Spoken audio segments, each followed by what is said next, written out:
Constructed between 1910 and 1914, the original Bassano Dam has been diverting water from the Bow River for 105 years. However, in 2013, the dam was at risk of failure during the catastrophic flood event that affected southern Alberta. Failure of the dam would have devastated the region, as this critical piece of infrastructure is the cornerstone of the distribution network that supplies water to the farms, businesses, and 18,000 citizens of Newell County.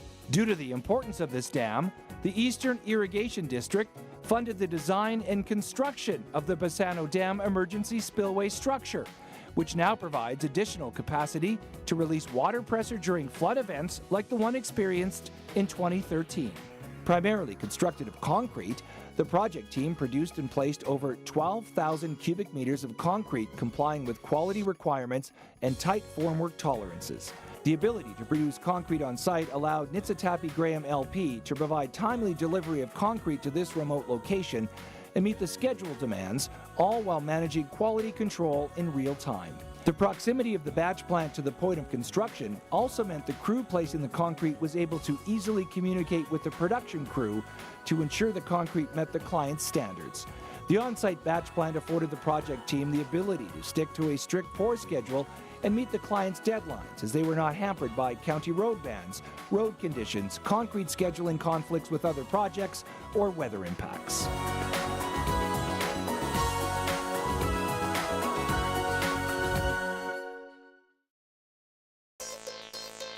The Bonnybrook Wastewater Treatment Plant is the largest wastewater treatment facility in Calgary and has been in operation since the 1930s. As the city has grown significantly over time, the demands placed on the plant have increased, necessitating multiple upgrades. Ongoing upgrades will ensure the plant meets the growing demands of the City of Calgary. The submission is highlighting the upgrade project made to the secondary treatment portion of the plant. This large and challenging scope of working included the addition of 2 new clarifiers.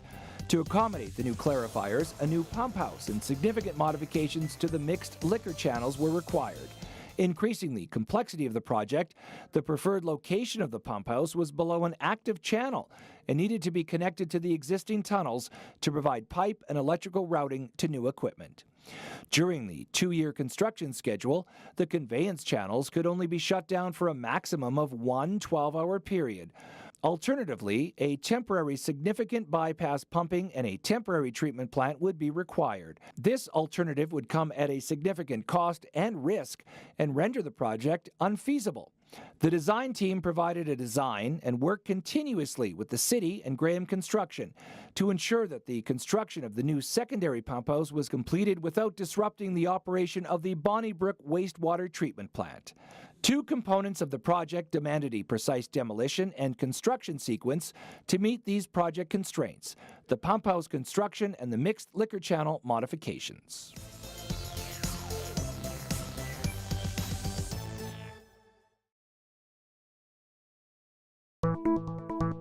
Alberta's first Gamma knife was recently installed at Level 1 of the Walter C. Mackenzie Health Sciences Centre in Edmonton.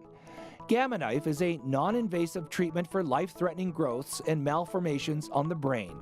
This challenging project involved wedging a radiosurgery vault under an existing building overhang and partially over 2 tunnels below.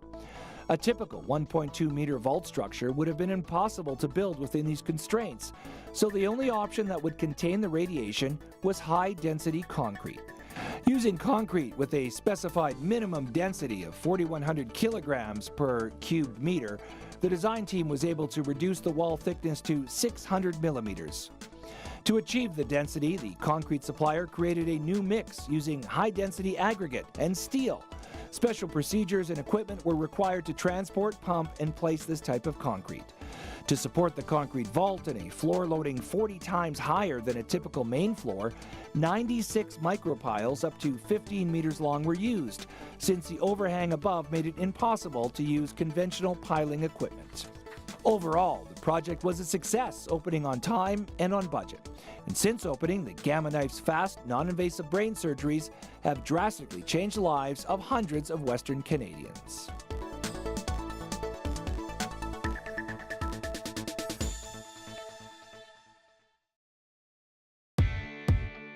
Located in Ice District, Canada's largest mixed-use sports and entertainment district, the 66-story, 1.3 million square foot Stantec Tower is the tallest building in Edmonton and Western Canada.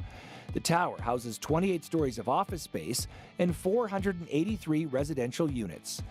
Designed to LEED Gold requirements, Stantec Tower is a state-of-the-art 832-foot-high structure. The tower includes iconic design elements, including a lobby that opens into the vibrant public plaza, providing convenient access to Rogers Place and Ford Hall. Sky Residences are the premium residences that will occupy floors 30 to 66 of the tower. A key component of the project was the 2,000-millimeter transfer slab, a concrete structure with embedded structural steel on levels 27 to 30. The transfer slab was critical due to the weight of the building and helped stabilize it. It was also the first above-grade transfer slab constructed in Edmonton. For the transfer slab, a self-consolidating concrete mix was designed to achieve 50 MPa and a modulus of elasticity of 32 GPa. For the columns, a high-strength mix was designed to achieve 90 MPa and a modulus of elasticity of 40.725 GPa. To achieve these properties, a special 14-millimeter coarse aggregate was manufactured and imported. In addition, concrete mixes had to be designed to be pumped to extreme heights, 30 stories, 125 meters, a feat never before performed in Western Canada.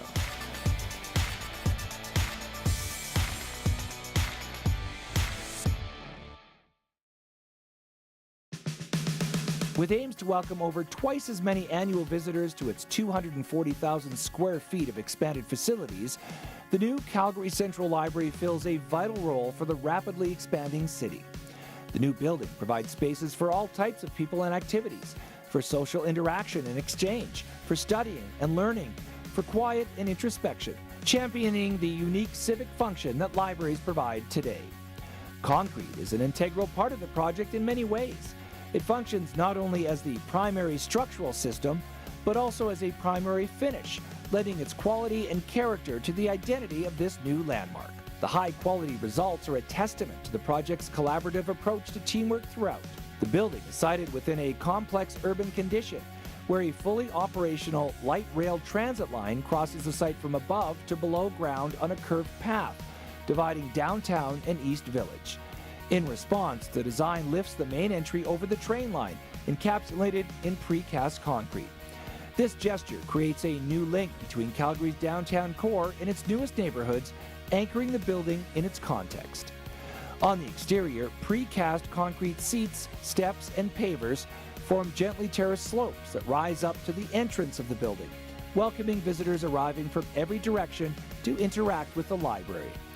Once inside, concrete beams and columns are left exposed, displaying the beauty and clarity of the structural organization, while echoing the railway below through its arc and rhythm. The unfinished concrete and the rawness of the material palette lends a sense of open-ended possibility, reflecting the library's aim as a place of public gathering and knowledge sharing, encouraging people to engage both with this place and with each other.